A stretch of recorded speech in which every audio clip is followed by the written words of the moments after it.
Heyo! How's everyone doing today? I did want to talk about generally what I think this update has done well, maybe what it has not done well.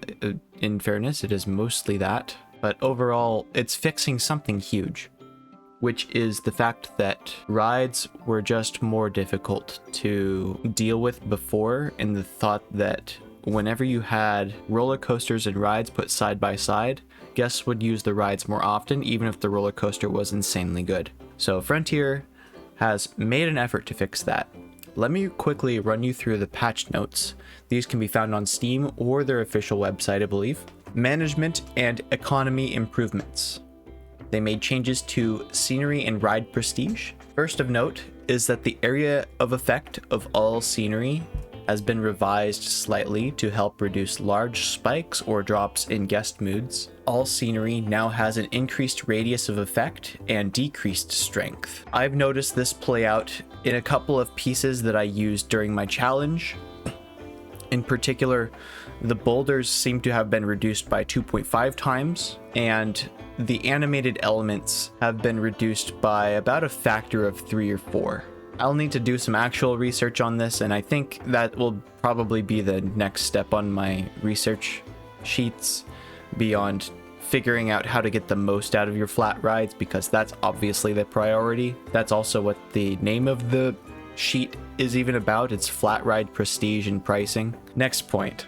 Prestige for flat rides has been rebalanced to prevent unexpectedly high prestige scores when adding multiple extra ride sequences. This includes the initial amount of prestige that flat rides get, meaning that they start at less of a value, and they increase by less of a value over time if you add more sequences as well. Next, to prevent rides from reaching maximum prestige too easily, the maximum prestige bonus a ride can gain is now limited based on its ride type. This is a barrier to entry which is applied to most rides in different places. Basically meaning, let's say I wanted to place down a flying theater.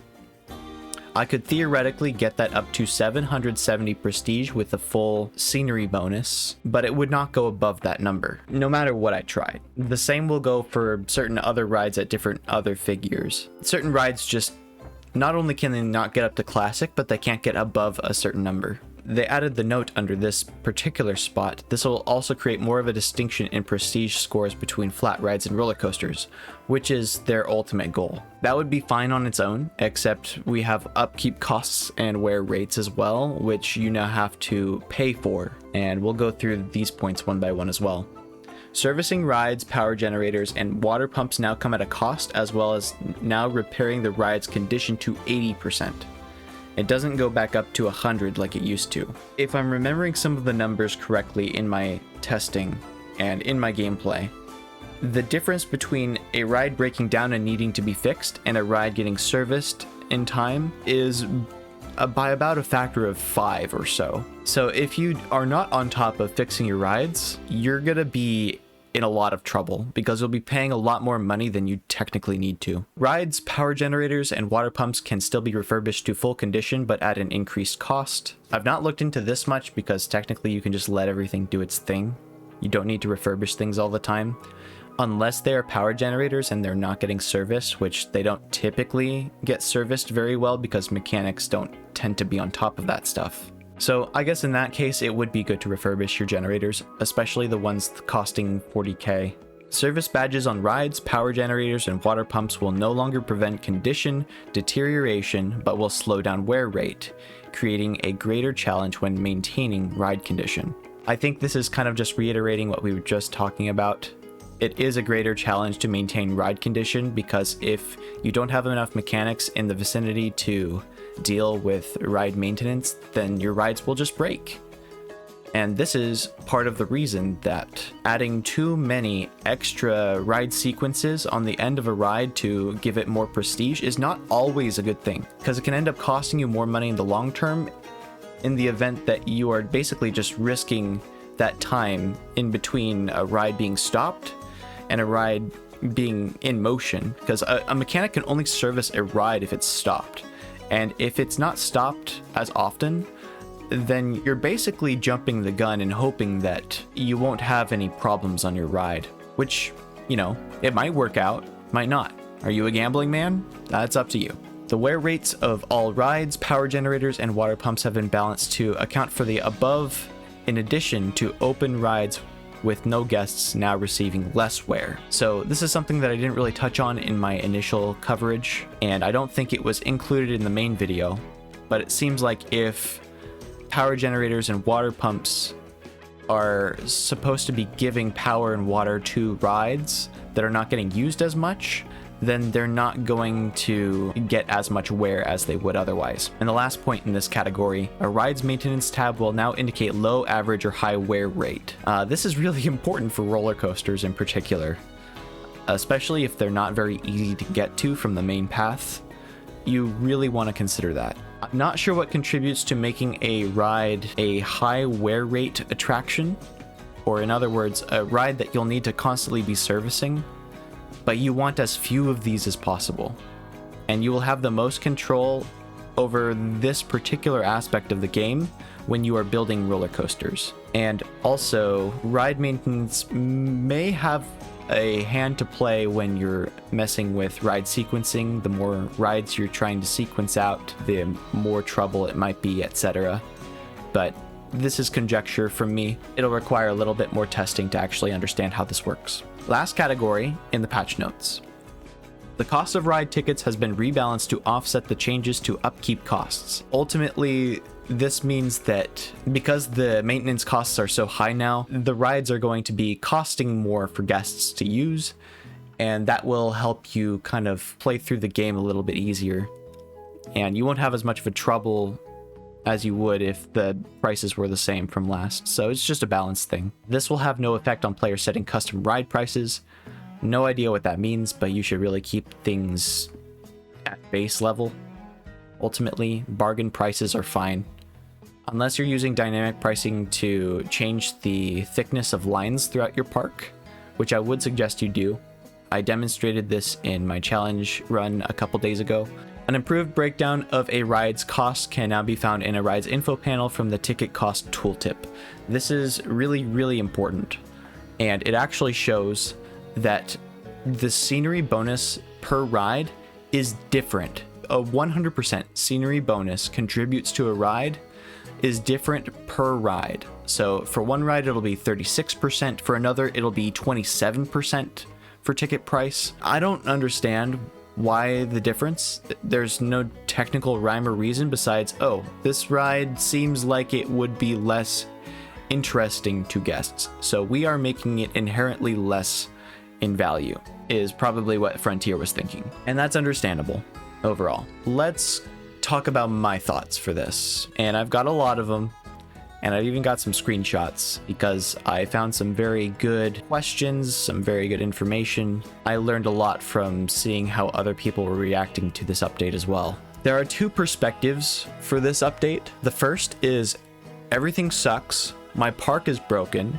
you've ruined the game, I'm never playing again. And then the other perspective you have is, thank goodness this has been patched so that everything feels like it should be.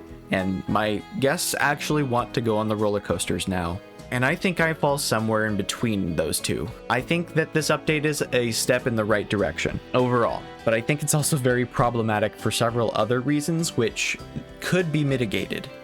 And Frontier has the ability to change some of these things. I'm going to list out an example of a comment I found on Steam. They were having trouble with the Garden of Edith scenario, which has an unwritten rule that gives players funding for each objective that they complete. And you have no way to make money besides that. And you also have no other way to spend it than to place rides and scenery. And also, you don't have any costs for your staff. But what Frontier did not do is turn off mechanics needing to fix things, so you will still hemorrhage money. So in other words, the scenario is incredibly painful because it requires heavy abuse of the pause button. And if you're going in for the first time and you're kind of banging your head against this for frustration's sake and just wanting to get through so you can get all the Steam achievements, it is technically possible, but it is now probably the most difficult scenario in the game, and you'll probably lose several times. And it's also because of the mechanic requiring you to pay money to upkeep your rides that charging for park entry is now a very bad idea. The only time you'd ever do it is when you need a cash injection, and you can't sustainably do that for a park that charges for entry, but without opening and closing it all the time, which is kind of cheese if you think about it. I'll make one amendment to this now though. In the event you want to make a large sprawling water park with full advertising bonuses, what you would theoretically do is you would place down the 2 of each ride that you need. You need 2 slides, 2 coasters, 2 flat rides, and then you fill the rest of your park up with water slides and pools, technically, because they also count, and maybe also tracked rides. You could theoretically make this work because water slides and pools do not require maintenance. I only just thought about this today, but it's probably worth consideration if you're building a large sprawling water park. I take some issue with prestige caps, mostly because Frontier did not tell us explicitly where the prestige cap is per ride. So I'm just gonna have to test everything again. And I spent 50 plus hours on my spreadsheet, and then I spent more time on uploading all of my blueprints. Ultimately, it feels like a slap in the face having this whole thing turned on its head when I basically am only just starting playing the game and really enjoying it. Granted, I understand maybe the argument against having everything in the patch notes. This game is primarily focused around the sandbox players since that they make up the vast majority of the player base, so I get it. Having detailed patch notes for everything, it just isn't really a priority for them. Whereas it maybe would be for games like Satisfactory and Factorio, it still doesn't feel great. And they had all of these figures. They knew how to hand out this information. Or I would even suggest in the game, if they had a shaded region on the prestige bar to show you exactly how many stars you could get out of a ride at maximum, so that we knew what benchmark we could shoot for. That would at least feel way better and give us much more of an idea of what we could actually do. Something that the patch notes have not talked about is that scenery bonuses have received a massive nerf, and coasters, rides, and flumes have all had their initial prestige sliced by a lot. On average, the rides that got the most affected are family and low throughput rides like Spiral Slide, I can't remember a couple others, but there are lots of examples of like 8 passenger rides that now are going to be very hard to justify putting into your park. I have more thoughts on the scenery bonuses. I think ultimately it comes down to this. You can't actually get much out of the scenery bonus as you used to. It doesn't count for 500 prestige. It counts for only a certain amount. And I think it might be the percentage marked in the bargain price for each ride if you go to that tab. And this is something I'll be researching more in depth, and it changes per ride, so I can't give you a large generalization of what this actually is, but you can expect it to be anything less than basically 50%, which is meaning significantly less than 500. It'll probably amount to more than 150 to 200, and the ride probably going to count for the most prestige that it gets instead of its scenery bonus, which didn't used to be the case. In the past, if you got past the 500 prestige benchmark, you knew that you could get 500 more prestige just in scenery. And it feels like Frontier almost worked off of that 500 benchmark and tried to narrow down how much you were getting out of it. But they changed the entire system in multiple ways that I don't think that was necessarily a good play. That's largely conjecture on my part, and I understand I could very well be wrong here. But I will say that I've only seen 1000 prestige a total of 3 times since the update launched. And it's 2 of my most well-detailed coasters, which are $60,000 or more, that could reach the classic mark. That 3rd one happens to be in the project that I'm working on right now, which is really tall and probably will require a lot of maintenance to keep up. I'm a little pessimistic about this. This is kind of as an aside, but let's not forget that there are other things the game needs to fix as well, which are mechanics related.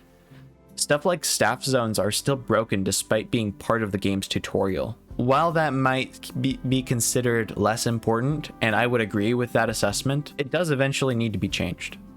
And the fact that it took 7 updates for them to make the game a better management game, it concerns me. And I hope that that concern is justified. At the same time, I can also understand there are many things that Frontier is working through to fix, and it's hard to place emphasis on one thing versus another. As an example, lighting kind of broke this update, and a lot of people out there are very frustrated about it. So I already talked about this, but water-related attractions like flumes and pools, I think are the new meta because they don't require any mechanics. They don't require any upkeep. You just need lifeguards. And better yet, guests in pools and on water rides and in lines will get less hungry and thirsty.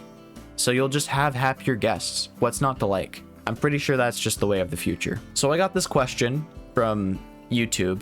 Are flat rides doomed after update 8? And if you've been following my content for a little bit, you'll know that the answer is no, because you'll always want 2 regardless for the advertising bonus. As far as finding more than the 2 best rides to place in the beginning, there's no reason to place any more flat rides. They're just too much of a hassle to work around. Roller coasters will be more interesting to place down as well. So you'll basically be placing the 2 flat rides for the bonus. You'll leave them open. You probably won't run them with many people. You'll service them, and because of the deterioration clause for if no guests or fewer guests are using the ride, then it deteriorates slower. That will be better in the long run for you as well. I already mentioned this, but you'll be taking more risks on rides by adding sequences to them, and it's just gonna feel like it's more work than it is worth. Also, on Reddit, I had a user reply to me, and they're a newer player, and they actually made it through the Garden of Edith scenario. They had trouble with it. It took them 3 goes and most of a day to finish the scenario, and it ended up in the red by about 10k, which is crazy. They hated it, but there were other scenarios that they're really enjoying.